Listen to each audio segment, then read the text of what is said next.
Hello and welcome to the Authority of Love. I'm Greg Williams, your host, and my co-host David Walls is here again today for Family Foundation Friday. Welcome, David. Greg, good to be with you. So glad to have you once again, brother. And we are excited. We've been leading up to this, but we're now probably 5 weeks in, I think, about Of the session, Yeah. A third of the way, A third of the way. Yeah. So as far as days are concerned, right? As far as days are concerned. Right. So yeah. about 20 days or so they've Yeah. been, and there's a lot going on, and most of it is really good. And that's what we want to focus on today. So, David, before I pitch it to you with a lot of the good bills and things that are going on, I just want to give kudos again to you and to Adia and Right to Life, Family Foundation, many other groups that did the March for Life last week, because it was wonderful. 2,000, 2,500, some people said 3,000 in the Capitol.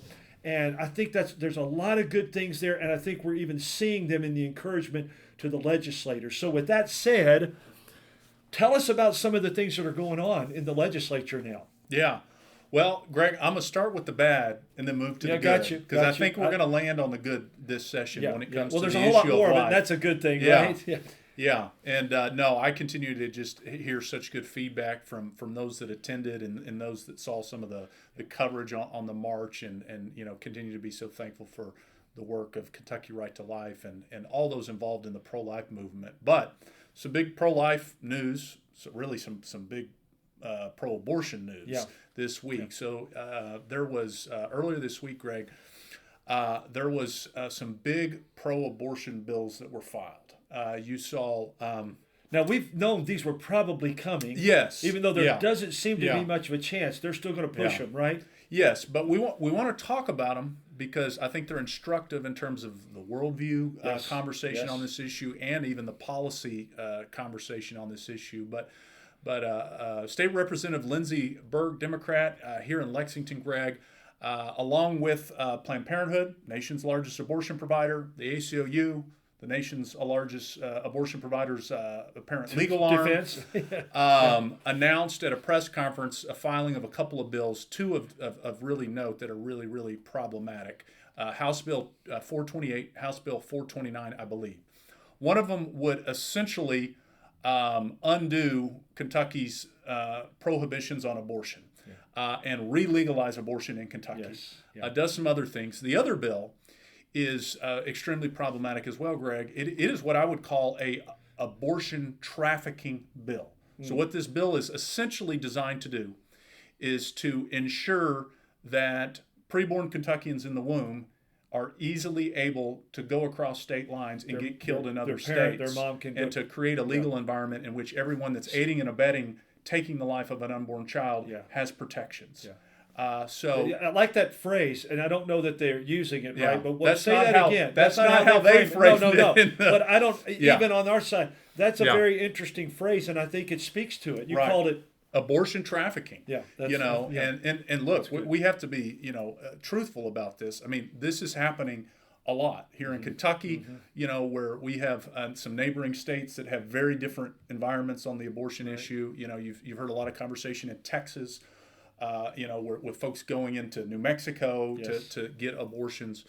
But look, the takeaways from this is you're seeing the pro-abortion industry desperate to try to resume their profit-making business, killing unborn children. Yes. And that's really what this is about. And this is why you saw the ACLU and Planned Parenthood go all in on these bills. Yeah.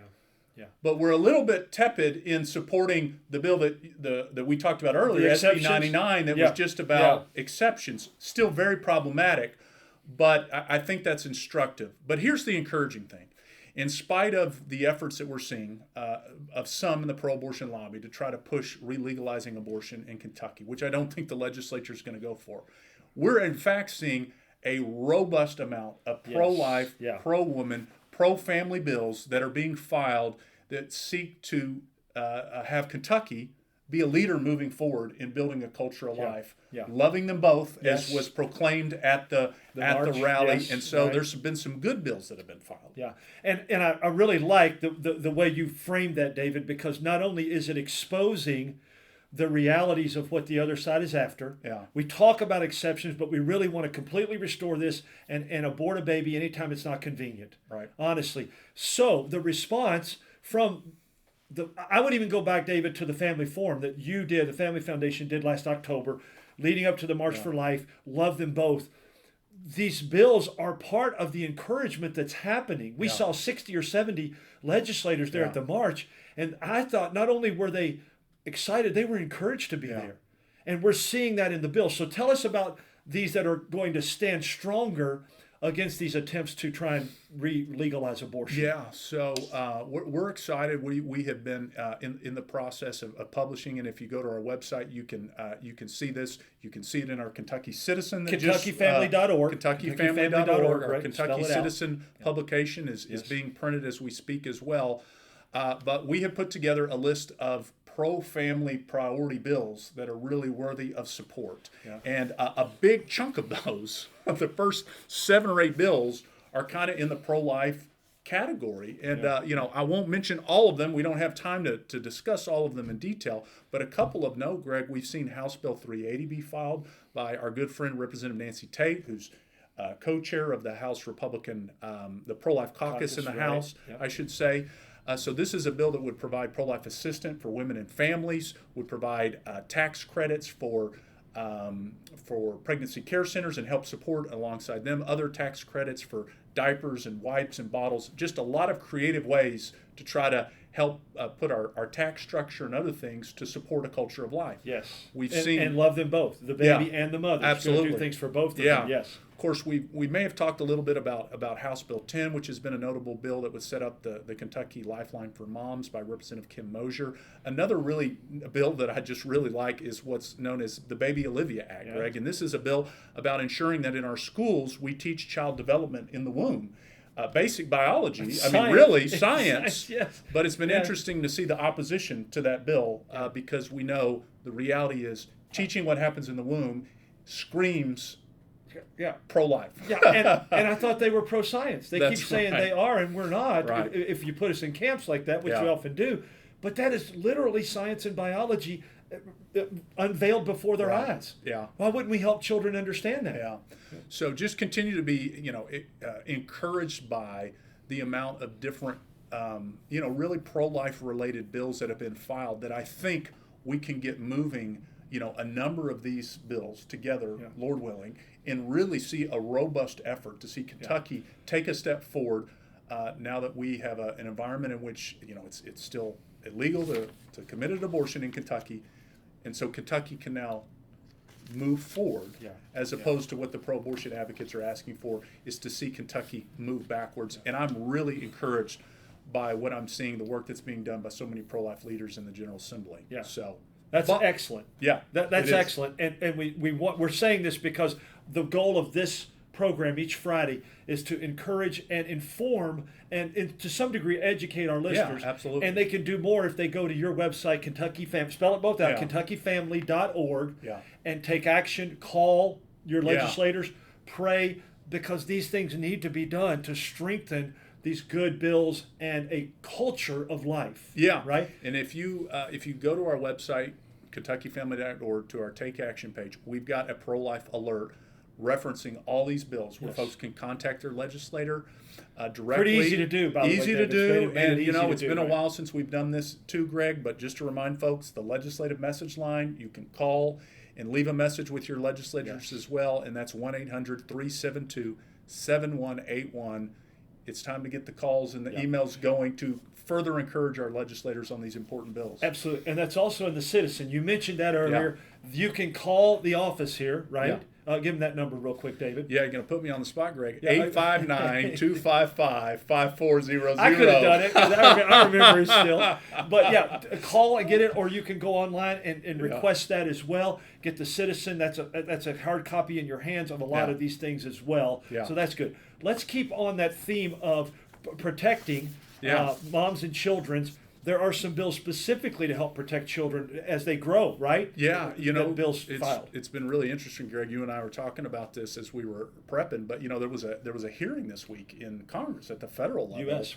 talking about the concerns, growing concerns, and mountain of evidence of concerns about social media and the harms on children. And what there was a lot of takeaways. One of the interesting ones, though, was that there seemed to be a bipartisan consensus that this is a real area of concern. Yeah, and the science backs that up overwhelmingly. Absolutely. Yes. So I'm excited that here in Kentucky, and there's been a number of states, Florida has really been leading on some of these protections, but there's been a number of bills filed that folks need to support. So you've got House Bill 241 by Representative Shane Baker, deals with setting age verification protections for children as it relates to pornographic websites. Yes. We're expecting, and it may already be filed now, I just don't have the bill number, an age verification for social media bill that I believe Representative Josh Callaway has been working on. There's another bill that Representative Callaway filed that deals with saying that if materials in our schools are too explicit to even be read at a school board meeting, then those materials shouldn't be in the schools to begin with. Doesn't that just make sense? I think so. Doesn't that just make sense? That's House Bill 191. And then another really important bill, and this is a follow-up to a bill that was supported last session, made it out of the Senate last session. Senator Lindsey Tishner and State Representative Nancy Tate held a joint kind of press conference this week to announce a refiling of an important bill that would provide protections against sexually explicit performances, which could include some of these, drag performances if they're targeting children, like unfortunately we've seen. Yes. But even more than that, this bill would look to provide a baseline of protections across the state regulating adult-oriented businesses, so that there's it wouldn't prevent local communities, counties from going further in providing further protections, but would provide essentially a minimum protection. And what's interesting, Greg, is there's a number of states that have these protections, and I think probably a lot of folks in Kentucky probably just assume that there's some protections about how far away certain and that's not the case. No, and there are some things in place, but they need to be stronger, and we need to make sure they're there. So this is now Senate Bill 147, and then there's a companion bill, House Bill 402 by Representative Nancy Tate. And again, we will have an action item on our website where we compile together all these bills that we're saying protecting children from harm, where folks can communicate with their legislators about these bills. So really two important policy areas that we're seeing a lot of activity. Yes. That's encouraging at this point in the session. And that's what we started out with, saying that the Family Forum and the March for Life, love them both, that is bringing this about. So we're grateful to legislators that are listening and that are encouraged to do this. Listeners, will you take part in that as well for prayer and to call the legislative hotline, get the Citizen, get online at kentuckyfamily.org or elsewhere and find these, and then respond to them. Be in prayer and then respond to them. Now, we're going to continue with these because they will continue to develop as we go throughout the session. But also we're going to come back and hit on education and parental rights as well, because that's a big one, David. Any thoughts on that as we close out today? Yeah, continuing to see a lot of conversation about the school choice constitutional amendment. I know there was another bill filed that is, I think, an indication that we're going to see movement on that issue pretty quickly. We will keep folks updated.